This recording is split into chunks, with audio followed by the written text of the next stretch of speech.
Hello students, I am Harshita Rathore और मैं आप सभी का एचएन अध्ययन पे स्वागत करती हूँ। आज की क्लास जो है वो काफ़ी इंटरेस्टिंग होने वाली है और साथ ही साथ काफ़ी इंफॉर्मेटिव भी होने वाली है।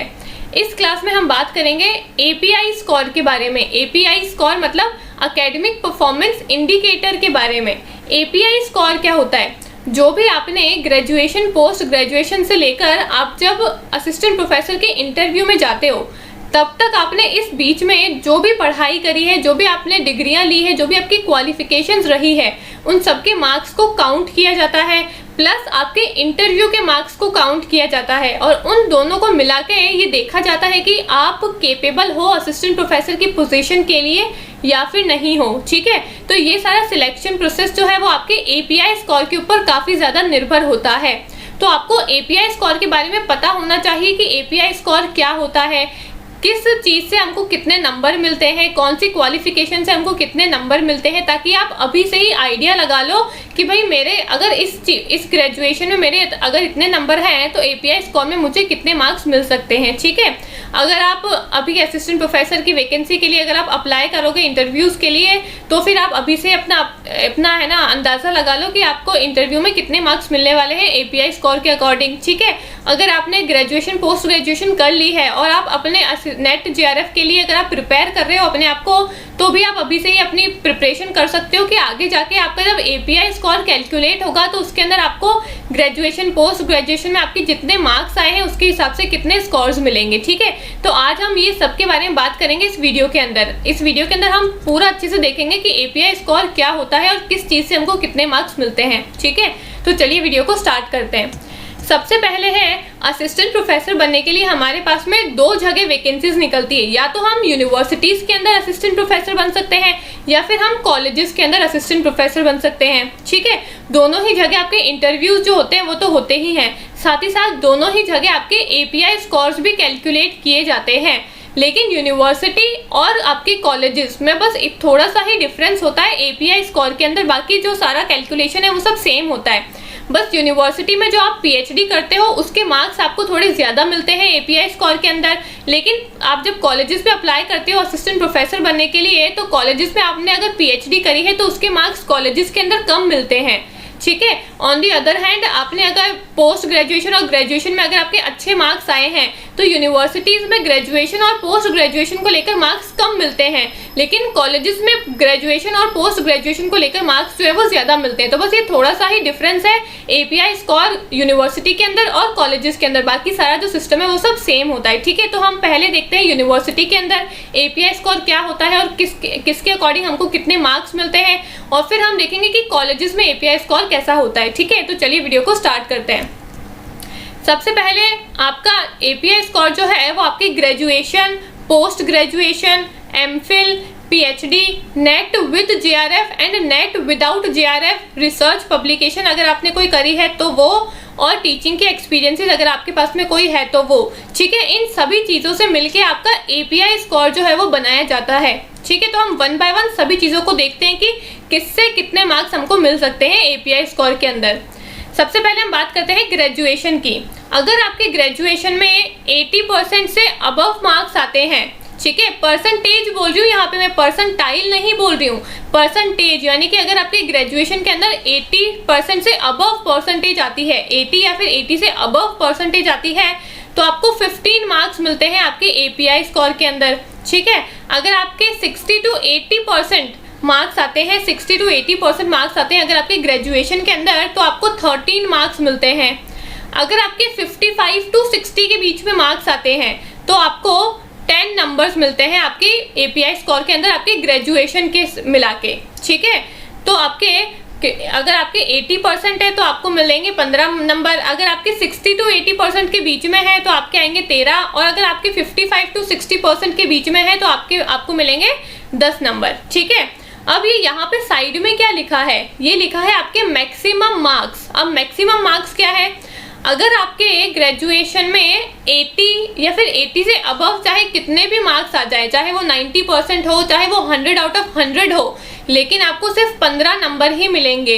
ठीक है। चाहे आपके पूरे 100 में से 100 नंबर भी आ जाएंगे तो इसका ये मतलब नहीं होगा कि आपको एपीआई स्कोर में नंबर जो है वो बढ़ा के दिए जाएंगे, नहीं। मैक्सिमम मार्क्स आपके ग्रेजुएशन के अंदर 80% के अकॉर्डिंग मिलेंगे और 80% पे मिलते हैं आपको 15 नंबर, ठीक है। तो चाहे अब आपके 80% से ऊपर कितने भी नंबर आ जाए, आपको सिर्फ 15 नंबर ही मिलेंगे, ठीक है। फिर अब हम बात करते हैं आपकी पोस्ट ग्रेजुएशन की। पोस्ट ग्रेजुएशन में अगर आपके 80 या फिर 80 अबव परसेंटेज आते हैं तो आपको 28 मार्क्स मिलते हैं, ठीक है। अगर आपके 60 to 80 के बीच में मार्क्स आते हैं तो आपको 25 स्कोर्स मिलते हैं।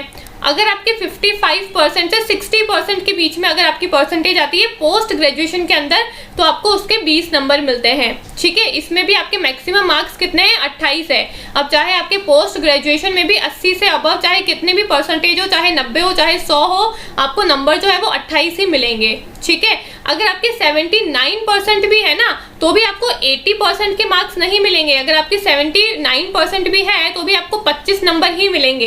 1% का भी अगर ऊपर नीचे है तो भी आपको जो आप जिस कैटेगरी में लाए करते हो उस कैटेगरी के ही नंबर मिलेंगे, ठीक है। ये मत सोचना कि मेरे 79% है तो वो है ना राउंड फिगर करके उसका 80% मान लेंगे और फिर मेरे को 28 नंबर मिल जाएंगे, नहीं। 79% भी है तो भी आपको 25 नंबर ही मिलेंगे, ठीक है।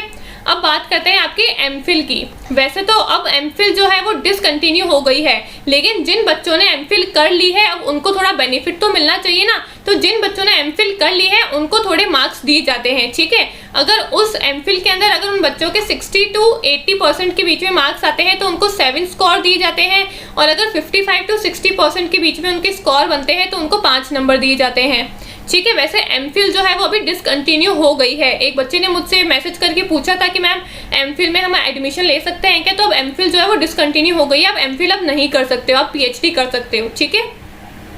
अब बात करते हैं आपकी पीएचडी की। पीएचडी के आपको मिलते हैं 30 नंबर।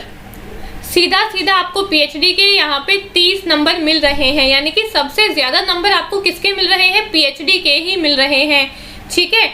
तो आप ये देखो कि जिस बच्चे ने अगर पीएचडी कर रखी है तो सीधा सीधा उसके नंबर आपसे 30% ज्यादा हो जाएंगे, यानी कि 30 नंबर आपसे ज्यादा ऑटोमेटिकली उसके हो जाएंगे अगर उसने पीएचडी करी है और आपने नहीं करी है तो, ठीक है। तो यहाँ पे पीएचडी के मिलते हैं आपको 30 नंबर। अब नेट और जेआरएफ की हम बात करते हैं कि भाई अगर मेरा नेट क्वालिफाई है तो मेरे को कितने स्कोर मिलेंगे, अगर नेट विद जेआरएफ है तो मेरे को कितने स्कोर्स मिलेंगे, ठीक है।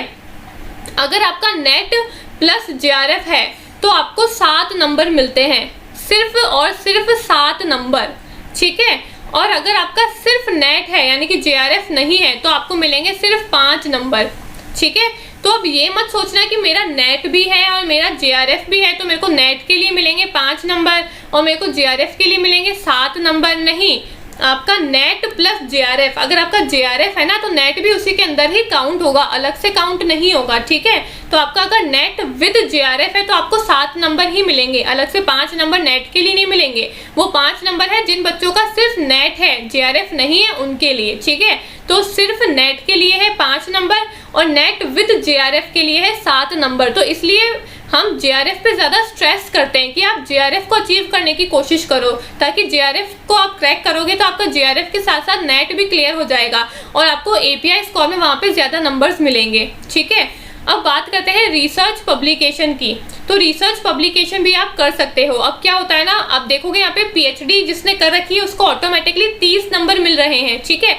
लेकिन ज़रूरी तो नहीं है कि भाई सभी बच्चे पीएचडी करें, अपने 4-5 साल अपनी आगे की पढ़ाई पे लगाएं, ठीक है। तो फिर इसका क्या तरीका है भाई, अब फिर तो हमारे एपीआई स्कोर में नंबर जो है वो कम हो जाएंगे, हमारा फिर तो नंबर ही नहीं आएगा असिस्टेंट प्रोफेसर के लिए। तो जो बच्चे अब पीएचडी नहीं करते हैं उनको क्या करना चाहिए, वो अपना रिसर्च पब्लिकेशन कर सकते हैं, वो टीचिंग का जो एक्सपीरियंसेस है उसको बढ़ा सकते हैं और इन दोनों के थ्रू वो अपने एपीआई स्कोर को क्या कर सकते हैं, स्टेबल कर सकते हैं, ठीक है। तो रिसर्च पब्लिकेशन क्या होता है, आप किसी भी रिसर्च के आर्टिकल को पब्लिश कर सकते हो, रिसर्च के पेपर को पब्लिश कर सकते हो, ठीक है।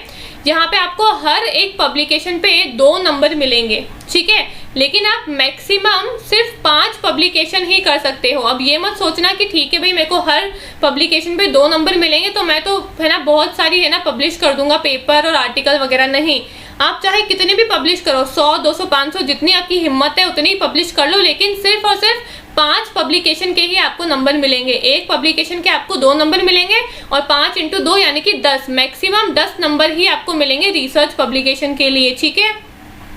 अब बात करते हैं टीचिंग के एक्सपीरियंसेस की। तो टीचिंग का एक्सपीरियंस भी अगर आपका अच्छा है ना, तो आपको एपीआई स्कोर में वहाँ पे भी अच्छे नंबर मिलते हैं, ठीक है। आपके हर साल पे आपको 2 नंबर दिए जाते हैं, ठीक है, और मैक्सिमम साल इसमें भी 5 ही काउंट होते हैं। चाहे आपका एक्सपीरियंस जो है टीचिंग का वो चाहे आपका 10 साल का हो, 50 साल का हो, कितने भी साल का हो, लेकिन आपके सिर्फ 5 साल ही काउंट होंगे, ठीक है। तो हर एक साल के आपको 2 नंबर मिलेंगे, मैक्सिमम 5 साल काउंट होंगे, तो 5 × 2 10, यानी कि यहाँ पे भी आपको सिर्फ 10 नंबर ही मिलेंगे, ठीक है। अब काफ़ी बच्चों का ये क्वेश्चन होता है कि हमने प्राइवेट किसी है ना स्कूल में पढ़ाया है, किसी प्राइवेट कॉलेज में पढ़ाया है, तो क्या वो हमारा एक्सपीरियंस काउंट होगा या फिर नहीं होगा, ठीक है। तो ये आपकी यूनिवर्सिटी पे डिपेंड करता है। अब कुछ यूनिवर्सिटीज़ क्या करती है, हो सकता है कि आपके एक्सपीरियंसेस को काउंट कर ले और आपको एपीआई स्कोर भी दे दे उसका, ठीक है। लेकिन कुछ यूनिवर्सिटीज़ क्या करती है, अगर आपने बताया कि भाई मैं पिछले 10-15 सालों से प्राइवेट स्कूल में या फिर कॉलेजेस में पढ़ा रही हूँ, तो वो इंटरव्यू के अंदर तो ठीक है आपको अच्छे लेवल पे सेट करेंगे कि ठीक है भाई इसको मतलब है ना एक्सपीरियंस है अपने है ना पहले पढ़ाने का 5-10 साल से, लेकिन ज़रूरी नहीं है कि वो आपको उस एक्सपीरियंस के नंबर भी दें आपके एपीआई स्कोर के अंदर, ठीक है। मतलब वो आपकी यूनिवर्सिटी पे डिपेंड करता है। अगर आपकी यूनिवर्सिटी चाहे तो वो आपको आपकी प्राइवेट कॉलेज या फिर प्राइवेट स्कूल में पढ़ाने के एपीआई स्कोर में नंबर दे भी सकती है और नहीं भी दे सकती है, ठीक है। लेकिन अगर आपने किसी कॉलेज में यानी कि किसी गवर्नमेंट कॉलेज में पढ़ाया है तो उसके तो डेफिनेटली आपको टीचिंग एक्सपीरियंस में काउंट होगा वो तो, और आपको उसके स्कोर्स भी दिए जाएंगे। लेकिन अगर आपने किसी प्राइवेट सेक्टर में पढ़ाया है तो फिर उसका थोड़ा आपको यूनिवर्सिटी के अकॉर्डिंग चेक करना होगा, ठीक है। तो ये था आपके यूनिवर्सिटी के अंदर। अगर आपको यूनिवर्सिटी में असिस्टेंट प्रोफेसर बनना है तो उसके लिए एपीआई स्कोर है आपका graduation, post graduation, MPhil, PhD, net with JRF, without JRF, research publication और टीचिंग के एक्सपीरियंसेस के बेसिस पे आपका पूरा एपीआई स्कोर जो है वो बनता है, ठीक है। अब हम बात करते हैं कॉलेजेस के अंदर क्या एपीआई स्कोर होता है। कॉलेजेस की अगर हम बात करें तो वहाँ पे भी यही सब टॉपिक्स होते हैं, ग्रेजुएशन, पोस्ट ग्रेजुएशन, लेकिन बस थोड़ा सा मार्क्स में ऊपर नीचे होता है। कॉलेजेस में आपके ग्रेजुएशन, पोस्ट ग्रेजुएशन के जो मार्क्स है वो आपको थोड़े ज़्यादा मिलते हैं, लेकिन यूनिवर्सिटी में कम मिलते हैं, ठीक है। यूनिवर्सिटी में आपको पीएचडी के नंबर ज़्यादा मिलते हैं, लेकिन कॉलेजेस में आपको पीएचडी के नंबर कम मिलते हैं, ठीक है। तो एक एक देखते हैं कि भाई कॉलेजेस में क्या क्राइटेरिया है। तो सबसे पहले अगर हम बात करें ग्रेजुएशन की, तो यहाँ पे अगर आपके 80 या फिर 80 अबव परसेंटेज है तो आपको 21 मार्क्स दिए जाते हैं, ठीक है। लेकिन यहाँ पे आपको कितने मिल रहे थे, यूनिवर्सिटी में सिर्फ 15 नंबर ही मिल रहे थे, यहाँ पे आपको मिल रहा है 21 मार्क्स, ठीक है। अगर आपके 60 to 80% है तो आपको मिल रहे हैं 19 नंबर।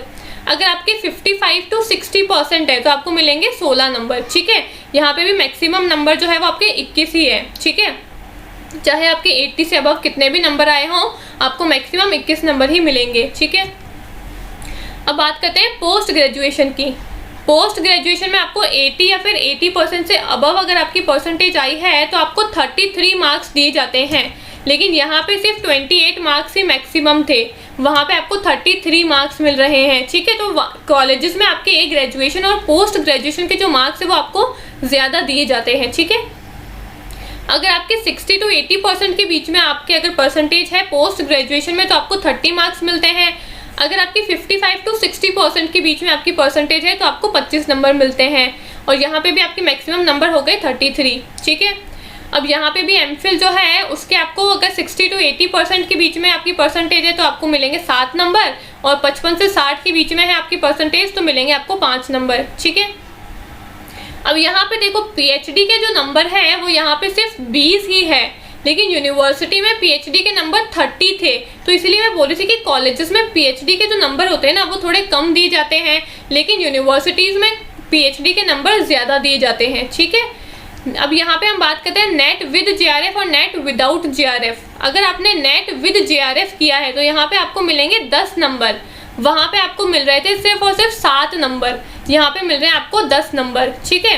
लेकिन अगर आपका सिर्फ नेट ही है, जेआरएफ नहीं है, तो आपको इसके मिलेंगे 8 नंबर। वहाँ पे मिल रहे थे आपको यूनिवर्सिटी में सिर्फ 5 नंबर, लेकिन कॉलेज में आपको मिल रहे हैं इसके भी 8 नंबर, यानी कि कॉलेज में सब चीज़ों के नंबर आपको ज़्यादा मिल रहे हैं, लेकिन सिर्फ पीएचडी के नंबर जो है वो कम मिल रहे हैं, ठीक है। वहाँ पे सब चीज़ों के नंबर जो है वो कम मिल रहे हैं, लेकिन पीएचडी के नंबर जो है वो ज़्यादा मिल रहे हैं। तो वो कैसे भी कर लो, दोनों ने एक जगह ज़्यादा कर लिए, एक जगह कम कर लिए, वहाँ पे पीएचडी के ज़्यादा हो गए, बाकी सब में कम हो गए, तो वो बराबर ही बात हो गई। ठीक है, अब हम बात करते हैं रिसर्च पब्लिकेशन की। तो यहाँ पे रिसर्च पब्लिकेशन को लेकर जो है वो है कि आप सिर्फ और सिर्फ आपको हर एक पब्लिकेशन पे 2 नंबर ही मिलेंगे। ठीक है, और आपको मैक्सिमम सिर्फ 6 नंबर ही मिल सकते हैं। ठीक है, और टीचिंग एक्सपीरियंसेस की अगर हम बात करें तो यहाँ पे आपको मैक्सिमम नंबर जो है वो आपको 10 नंबर मिलेंगे, यानी कि हर एक साल पे आपको 2 मार्क्स जो है वो मिल रहे हैं आपकी टीचिंग एक्सपीरियंसेस को लेकर।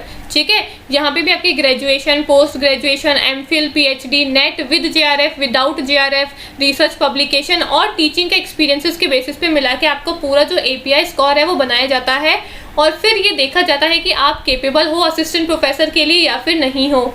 ठीक है, तो ये सब आपको एपीआई स्कोर के बारे में पता होना चाहिए। आप चाहो तो आप अभी से ही अपना एपीआई स्कोर जो है वो कैलकुलेट कर सकते हो। अगर आपने अभी है ना, अगर नेट जेआरएफ नहीं करा है, आप उसके लिए अगर तैयारी कर रहे हो, तो आपने ग्रेजुएशन, पोस्ट ग्रेजुएशन कर रखी है, तो आप उसके मार्क्स के अकॉर्डिंग अपना देख सकते हो कि भाई आगे जाके मुझे एपीआई स्कोर में कितने नंबर मिलेंगे।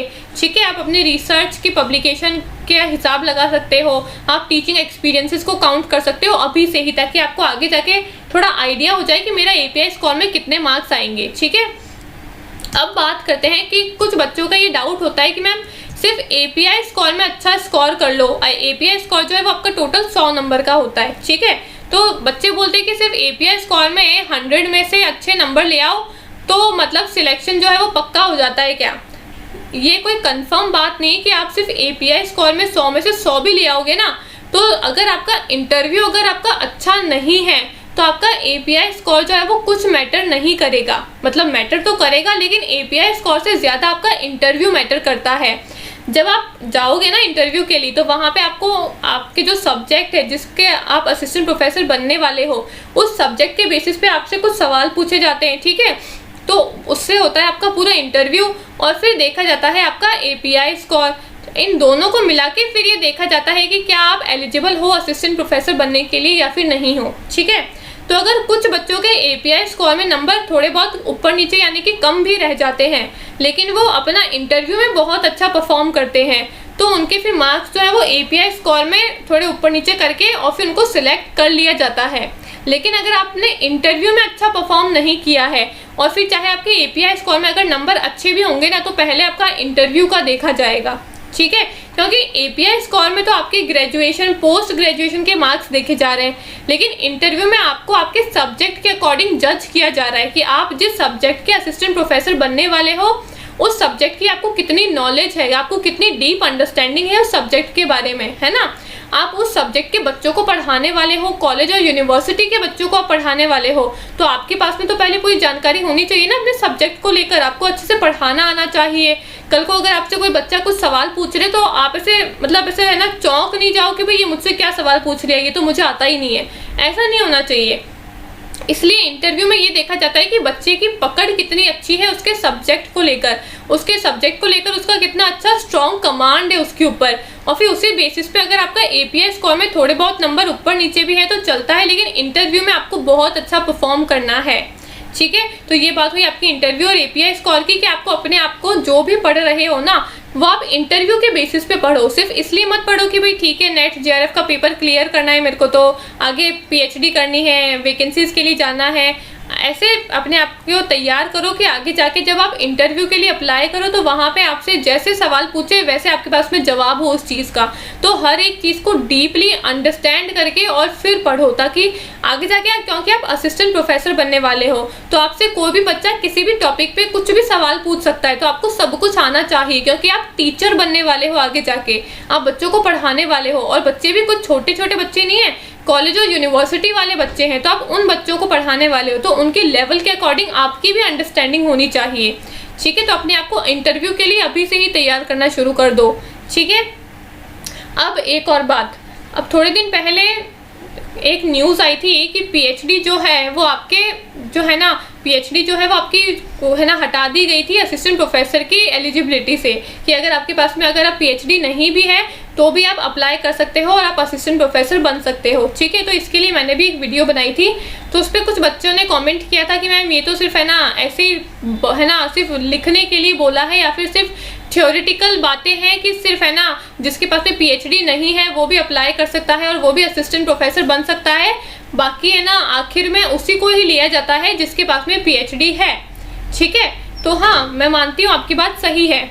ठीक है, जिसके पास में पीएचडी है उसको लिया जाता है, जिसके पास में नेट जेआरएफ ही है और जिसके पास में पीएचडी है तो पहले पीएचडी वाले को लेंगे, उसके बाद में नेट और जेआरएफ वाले को लेंगे। ठीक है, तो ये तो ऑब्वियस सी बात है ना, ये तो कॉमन सेंस है।